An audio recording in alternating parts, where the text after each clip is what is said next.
সকালে সূর্য ওঠে, অন্ধকার পৃথিবী আলো হয়, আলোয় ভরে যায়। মানুষ তার ব্যস্ত জীবনে ছোটে, বেঁচে থাকার জন্য মানুষ সব সময় সংগ্রাম করে, একটু ভালো থাকার জন্য, একটু শান্তির জন্য। সূর্য আস্তে আস্তে যখন পশ্চিমের আকাশে ডুবে যায়, আস্তে আস্তে পৃথিবী অন্ধকার হয়ে যায়। কেউ মনের সুখে ঘুমিয়ে যায়, কারো সারা রাত ছটফট করে কষ্টে কাটে,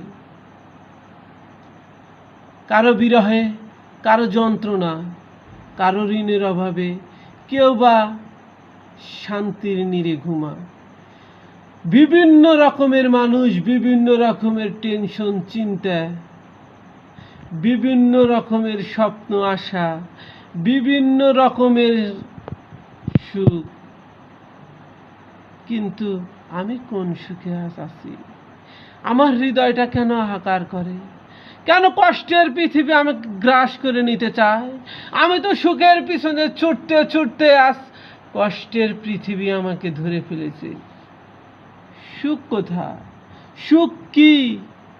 এ দেখতে কেমন? এর কেমন রূপ? এ থাকে কোথায়? সারা জীবন শুধু সুখ সুখ বলেই গেলাম, কিন্তু দুঃখ আমাকে ছাড়লো না।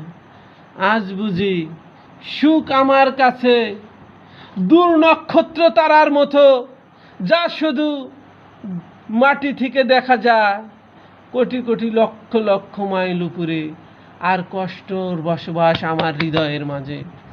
তাই সুখকে আজ দিয়েছে ছুটি, আর কষ্টের বাড়িতেই যাচ্ছি। শুভ বিদায়।